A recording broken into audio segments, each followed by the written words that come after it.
Gracia y amor. Tenga esas dos palabras en su mente. La medida o criterio que usa el Señor para juzgar se llaman gracia y amor. Entonces yo saqué unos puntos y estaba viendo en que en el conocimiento de Dios, su comprensión del mundo en general, Dios puede ver que toda la humanidad es pecadora. Puede ver que como es pecadora, toda la humanidad es imperfecta. Como es imperfecta, todos tenemos algo malo. O sea, somos malos por naturaleza.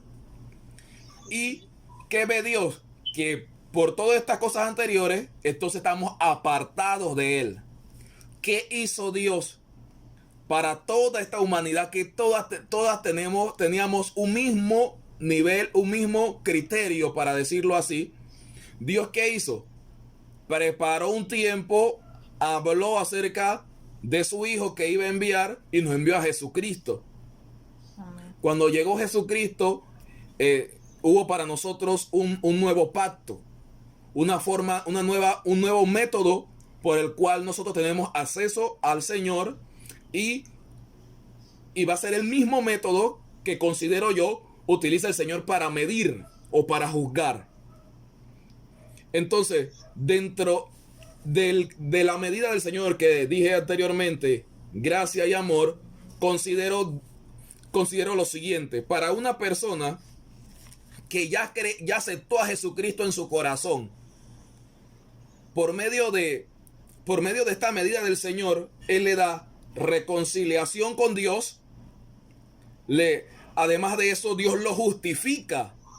Y cuando hablamos que Dios justifica, no quiere decir de que ya nosotros somos como, nos hizo bueno completamente, que no vamos a fallar más, sino que por la misma gracia, por su misma palabra, entonces nos justifica. O sea, a pesar de que pueden seguir habiendo deseos malos en nuestro corazón, a pesar que sigan habiendo inclinaciones contrarias, Él nos justifica con Jesucristo. Además de eso, la Biblia dice que Él nos santifica. Él nos dejó el Espíritu Santo para una obra santificadora. ¿Cuál es la obra santificadora del Espíritu Santo? Es que poco a poco nosotros vayamos dejando esas costumbres y esas cosas carnales, y nos vayamos pareciendo más, cada día más nos parezcamos a Jesucristo. ¿Cuántos dicen amén? Amén.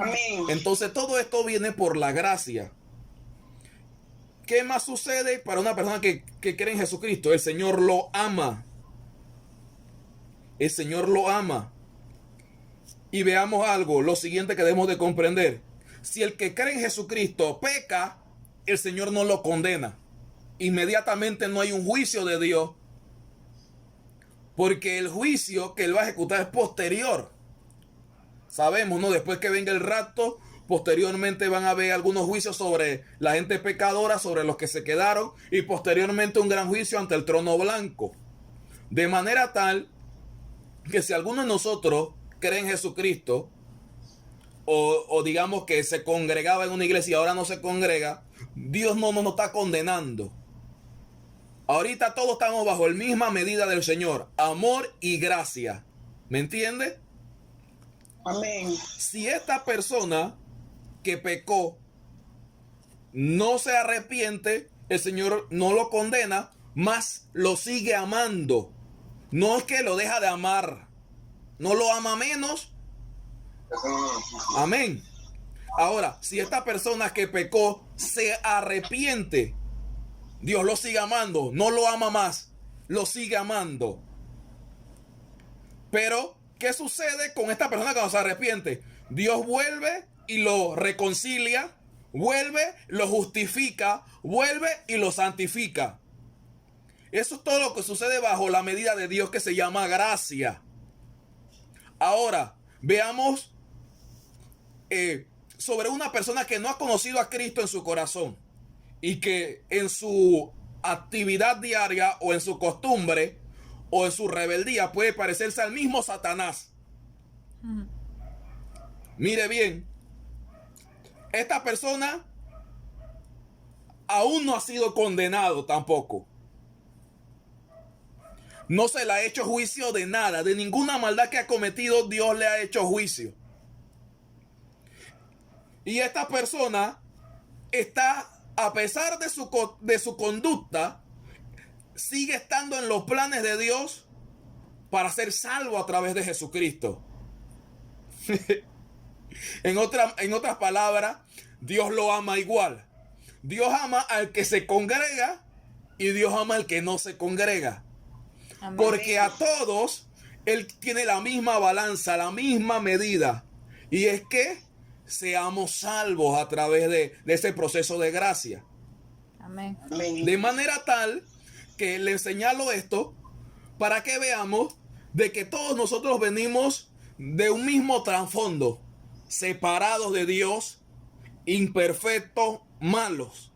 Y a pesar que hemos aceptado a Jesucristo, podríamos haber mejorado en muchas costumbres que teníamos, muchas cosas malas que hacíamos, le hemos dejado de hacer, pero no necesariamente quiere decir que hemos dejado todas. No necesariamente quiere decir que ya somos perfectos. El mismo apóstol Pablo, que hablaba más lengua que todos los corintios, decía: yo no pretendo haberlo alcanzado ya, pero una cosa hago, olvidando ciertamente lo que quedó atrás, metiéndose a lo que está adelante, Amén. al premio del supremo llamamiento en Cristo Jesús. Así es. El mismo apóstol Pablo, en una ocasión el Señor le tuvo que decir: Pablo, bástate de mi gracia, porque mi poder se perfecciona en tu debilidad. Aleluya. En otras palabras, el Señor le está diciendo: Pablo, hay una medida que se llama gracia. En esta medida que se llama gracia, mientras tú pretendas o mientras tú decidas, disposición plena de tu corazón, seguirme, yo te voy a tratar, yo te voy a seguir reconciliando si fallas, te voy a seguir justificando y te voy a seguir santificando. Algo que tenemos que entender: cuando estamos bajo esta medida de Dios, no nos justifica nuestro esfuerzo, que yo lea más Biblia que otro, que yo ore más que otro, que yo haga más cosas religiosas que otros. A lo que nosotros nos ayuda en nuestro caminar con el Señor es nuestra relación con Dios, ni siquiera nuestro servicio hacia otros. ¿Me estás siguiendo? Entonces, en todo esto, Amén. Amén. el Señor nos está diciendo: mira, a pesar que tú creíste en mí y que yo he hecho todo este proceso en ti, no eres perfecto. Hay que entender que no somos perfectos, ni nuestro esfuerzo nos va a ser perfecto. Así es. Y si somos sinceros delante de Dios, nosotros podríamos decir que en ocasiones seguimos fallando. En ocasiones seguimos fallando. Y por eso que el apóstol Juan decía: el que dice que no tiene pecado es mentiroso. Así es. Ha negado la verdad. Ha negado al Señor.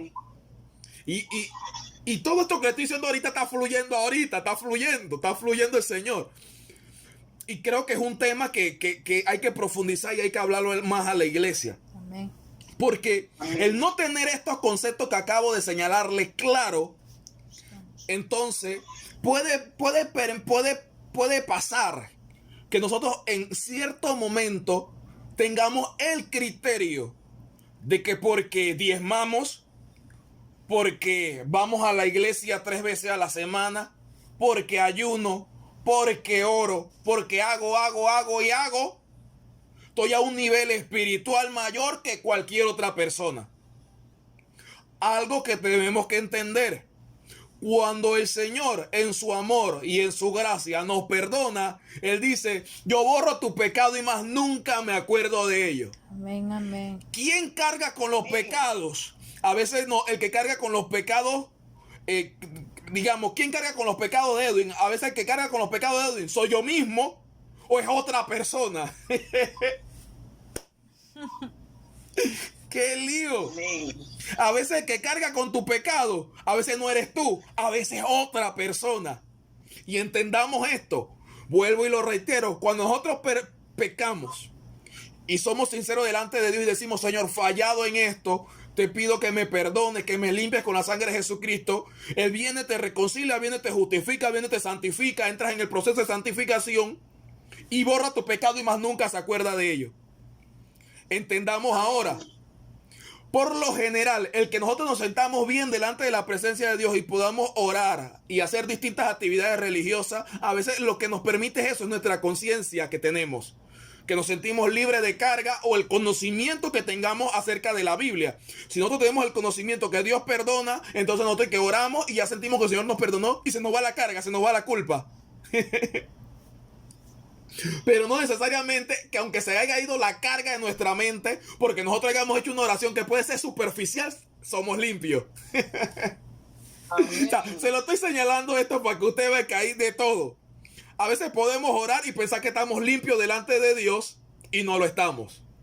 Porque nuestra oración no es sincera, no es de corazón, no es verdadera. Así es. Y otras veces podemos habernos arrepentido de corazón, el Señor nos perdonó y nosotros seguimos llevando nuestra carga. Ahora bien, dejo ese punto, esa es otra prédica, pero era buena que lo entendiéramos. ¿Por qué? Porque ¿qué? El texto que leímos en Mateo capítulo 7 nos dice: no juzgue para que no sea juzgado. Con el criterio que utilizas para juzgar, o con la medida que utilizas para medir, vas a ser juzgado. Y otros textos dicen: y un poquito más. Tanto. ¡Qué locura! Entonces, ¿qué sucede? A veces nosotros estamos pidiéndole perfección a otros que no nos exigimos a nosotros mismos. Esa más. A veces nosotros nos sentimos en un nivel espiritual mayor que otros porque yo oro, yo ayuno, yo leo Biblia, yo tengo tantos años de evangelio, yo. Y los demás están fuera de orden. A veces medimos a las personas su grado de relación con Dios por cómo se viste, por cómo se ve, por lo que hemos oído de ellos, Amén. por lo que ellos nos hicieron un día. Y nosotros a veces cargamos con tantas cosas que no sirven para medir nada espiritual, que el Señor no nos está pidiendo que llevemos. Incluso no es nuestra responsabilidad llevarlo. He entendido por esta palabra que el Señor en su enfoque considera que está más mal el que tiene un concepto errado acerca de otro que el mal que esté haciendo esa persona. No sé si me entiende. Amén. Porque él dice: a veces tú tienes una viga tan grande y quieres ver la paja que está en el ojo de tu hermano. Entonces el Señor quiere que nosotros nos preocupemos por cómo estamos nosotros. Amén, amén. Y si nosotros vamos a utilizar una medida para medir, tiene que ser la medida que se llama amor y gracia. Amén. El amor, Pablo habla en la carta a los Corintios, capítulo 13. Y él dice: mira, usted puede hablar todas las lenguas que sea, puede tener todos los dones espirituales que sea, pero si no tienes amor, de nada te sirve. Parafraseando. ¿Por qué? Porque los dones y los talentos y la capacidad de servicio que tengamos en esta tierra nos sirve para eso, para esta tierra. Pero el amor es un don o es una capacidad que vamos a manifestar aquí en la tierra y en los cielos para los que vamos con el Señor. ¿Cuántos pueden decir soy yo? Soy yo. Amén. Entonces, el Señor, por eso resume toda la ley en algo. Ama al Señor con toda tu mente, con todo tu corazón, y a tu prójimo. Amén. Como a ti mismo. Aleluya. Entonces a nuestro prójimo, que no solamente nuestra familia, sino el resto del mundo, debemos de tratarlo como quisieran que nos trataran a nosotros mismos.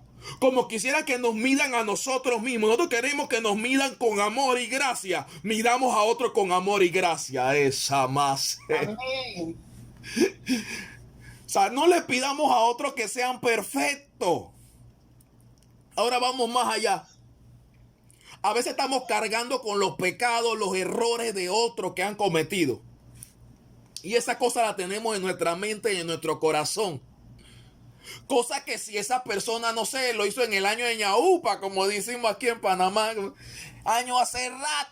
Si alguien hizo algo hace rato, pero ya esa persona ya oró, ya se presentó delante del Señor, ya el Señor le perdonó, ya el Señor borró su pecado, ya el Señor lo justificó, ya lo santificó, ya lo está usando.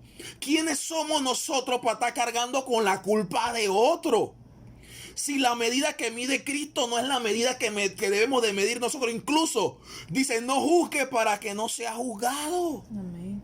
Ahora, lo que sabemos un poquito ahí de la palabra, podemos ver de que Pablo habla acerca de que el espiritual juzga lo espiritual. Y ese es un tema. A veces pensamos que estamos en un nivel espiritual y que estamos juzgando espiritualmente. Pero el Señor te dice en este mismo capítulo de Mateo, capítulo 7, nos dice que la única forma en que nosotros podamos ayudar a otros quitándole la viga, la paja o la estiga de la madera, ¿cómo se llama? Estilla. Estilla de la madera. La única forma que podamos hacerlo es si nosotros ya sacamos la viga de nosotros. Ay, ay, ay. Ahora, la Biblia habla acerca de los ojos, porque está hablando de una viga en los ojos. Y la Biblia nos dice que si nuestro ojo es bueno, todo nuestro cuerpo tiene luz. Pero si nuestro ojo es malo, todo nuestro cuerpo está lleno de tiniebla. Dice, ¿y cuánto más son las mismas tinieblas? Entonces, ¿qué nos está diciendo el Señor ahí? Antes no entendía eso. En estos días estaba escuchando a un maestro y hablaba sobre esto. Y veíamos de que la persona que tiene luz es una persona que ve bien. En otras palabras, que ve como Dios ve la cosa. Amén. Que ve como Dios ve la cosa. ¿Quién tiene el ojo malo y lleno de tinieblas, aunque puede pensar que tiene luz? El que mira como mira el resto del mundo. El que mira como si no fuera un redimido por el Señor. El que mira como si no supiera que él está bajo la gracia y bajo el amor de Dios. Ahora, quizás algunos ya tengamos ese nivel de jugar lo espiritual, o quizás el Señor nos esté hablando hoy y nos diga, te falta un poco más. Te falta un poco más de amor. Te falta un poco más de entender la gracia para que podamos entonces juzgar lo espiritual. Amén. Pero si no juzgamos el tema espiritual, porque ese es material de otro texto, de otro estudio, lo importante es que en cuanto se trata del prójimo y de otra persona, no podemos juzgar a nadie. A nadie, a nadie, a nadie. Nosotros no podemos juzgar ni siquiera a un homosexual. Sus marchas que están haciendo. Nosotros, como el Señor los ve, podemos ver que todo lo que sea, pero el Señor lo ama. Y nosotros somos llamados a amarlos. Nosotros somos llamados a llevarle el mensaje. Puede ser igual alguien que sea un drogadicto, que sea un asesino, que sea, lo que sea la persona. Nosotros debemos mostrar siempre el amor de Cristo. Ahora entendamos algo. Nosotros, el Señor no nos está llamando a juzgar, pero tampoco nos está llamando a que seamos ciegos. Porque no se puede malinterpretar, ¿no? O sea, nosotros tenemos que saber de que hay cosas que están sucediendo. Hay cosas que se dan. Nosotros debemos saber en qué cosas nos podemos involucrar. En qué podemos ir y llegar más allá. Nosotros tenemos que saber ver de que algo es bueno y algo es malo. Porque de eso se llama jugar lo espiritual. Jugar lo espiritual se trata de discernir entre el bien y el mal. Entonces va a haber discernimientos que son por producto de nuestra razón y hay discernimiento que es dado del Espíritu Santo. Entonces el discernimiento que viene por la razón, por el conocimiento de las cosas morales correctas y las cosas incorrectas, nosotros podemos ver, no somos ciegos, vemos que algo está pasando, algo no. Y nosotros incluso podríamos hablar con nuestra familia o con alguna persona sobre algo en específico y decir, mira, está aconteciendo estas cosas, esto y lo otro. Pero cuando ya una conversación la llevas como a un juicio, a una condena, cuando ya piensas que esa persona ya la tienes catalogada de una forma y prefieren más nunca relacionarte con esa persona, entonces ya estás cometiendo un juicio. Yo apunté hace poquito una cosa y se la quiero traer a colación. ¿No le ha pasado a ustedes a veces que a la persona que menos usted espera sea promovida, la promueven? ¿No le ha pasado que a veces la persona que usted menos piensa que Dios va a levantar, Dios la levanta? Amén. Le dan como un cargo, le dan algo. O a veces tú ves a esta persona y de repente el Señor la está usando en predicación, en alabanza, en administración de una forma tremenda y tú dices, wow, jamás pensé que iba a suceder eso. Y a veces porque ya nosotros antes tiramos un juicio. Porque si no hubiéramos tirado un juicio, nosotros hubiéramos estado despiertos, apercibidos de que Dios puede levantar a cualquiera, independientemente de la condición que tenga. Dios puede levantar a fulano, puede levantar a fulana. Yo, en un momento dado, lo único que podíamos decir, cuando vemos una persona que Dios levanta, era, hey, me gozo. Yo anhelaba ver este momento. Yo lo estaba esperando. Yo sabía que Dios te iba a levantar. Esa debe ser nuestra postura. Esa debe ser nuestra actitud. Pero jamás la de juicio. Entonces, estas dos cositas que le acabé de decir que apunté hace poco, me vinieron ahorita, como les digo. Y yo pienso en mí y digo, hey Edwin, a veces has pensado que estás bien y estás lleno de tinieblas, has juzgado muchas cosas. Muchas cosas las tengo ya como medida que es así, así, así, así. Y es que me le he pasado juzgando. Pero la Biblia no habla acerca de eso. El Señor le dice, mira, hey, hipócritas, le dice, tremendo. Jesús es tremendo. Jesús le dice en el verso 5, hipócrita, saca primero la viga que está en tu propio ojo y entonces verás bien para sacar la paja del ojo de tu hermano. Entonces yo estaba buscando la definición de hipócrita. Hipócrita es alguien que finge una cualidad, sentimiento, virtud, opinión que no tiene. ¿Cuándo somos hipócritas? Cuando exigimos en otros perfección que nosotros no tenemos. Amén, amén. Cuando cargamos con cosas del pasado, que alguien falló, alguien erró, la llevamos nosotros cargando, no perdonamos a esa persona, pensamos que ya la perdonamos, pero no la hemos perdonado porque todavía estamos mirando, todavía tenemos esa carga. Todavía cuando se habla de esa persona, mi postura es positiva, nunca es negativa, siempre brota algo malo, siempre brota algo como, no, esta persona, no hombre, siempre es así. ¿Qué quiere decir? Que ya en nosotros hay un juicio predeterminado. Y yo alabo a Dios porque me dio entendimiento a esta palabra y a usted le está dando entendimiento a esta palabra. Porque si llega a Cristo no podemos ir. No podemos quedar alguno de nosotros, corrijo, pensando que hemos hecho todo lo necesario para estar bien delante de Dios. Cuando exactamente no debemos hacer nada sino que aceptar la gracia y el amor de Dios. Amén. Porque no se vale jamás de nuestra fuerza, jamás de tu sacrificio. Porque el Señor dice que Él no acepta sacrificio. ¿Qué? Antes de un sacrificio debe haber misericordia y amor. Entonces, dice el Señor, yo aceptaré los sacrificios. Ese es Salmo 51. Entonces, luego que usted muestre misericordia y amor, entonces el Señor ahí dice, veo el sacrificio.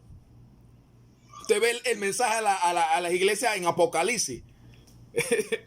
Fue un mensaje donde el Señor demuestra que vio el sacrificio de la gente. El Señor ve el sacrificio. Pero antes del sacrificio, Él ve la actitud. Usted ve la ofrenda de Abel y Caín. El Señor vio la actitud de Caín, la actitud de Abel. La actitud del corazón hizo que subiera algo con olor grato. El otro que subiera con un olor desagradable. Entonces a veces en nuestra conciencia, porque la guerra es en nuestra mente, la aceptación del bien y el mal está en nuestra mente, a veces en nuestra conciencia pensamos que estamos bien y a veces no lo estamos. Entonces pudiéramos seguir hablando mucho más de eso, pero yo le exhorto, familia, a que sigamos, busque la Biblia, busque esta palabra juzgar y estudiemos más, porque es posible que hayan cosas en nuestra vida que nosotros pensamos que estamos llevándola de una buena forma y quizás estamos juzgando. Y no podemos estar en esa actitud. Yo sé que usted ya me entendió, pero la palabra, cuando habla del juzgar, habla de que alguien que separa alguien que elige, pronuncia juicio, critica, condena y por lo general, por todo eso que hace, es un hipócrita. Entonces, oremos al Señor, pidámosle al Señor que nos perdone si hemos sido hipócritas, si hemos estado juzgando, si hemos estado cometiendo esa postura que el Señor no nos ha dado a nosotros. Nosotros no somos quien para juzgar a nadie. Luego de en la resurrección de entre los muertos, entonces nos van a dar la facultad para juzgar aún a los ángeles que se han revelado. Entonces, ahorita estamos en el mismo nivel, podríamos decir que otros. Todos necesitamos es gracia y amor de parte del Señor. Gracias. Los dejo con un solo texto. Permítame buscarlo. Tengo muchos, pero no me iba a dar tiempo a estudiar y mejor que no hice eso. No iba a hablar lo que tenía que hablar si hubiera buscado tantos versos. Santiago 4:12 dice: uno solo es dador de la ley, que puede salvar y perder. Pero tú, ¿quién eres para que juzgues a otro? Dios añada bendición a esta palabra. Amén. Aleluya.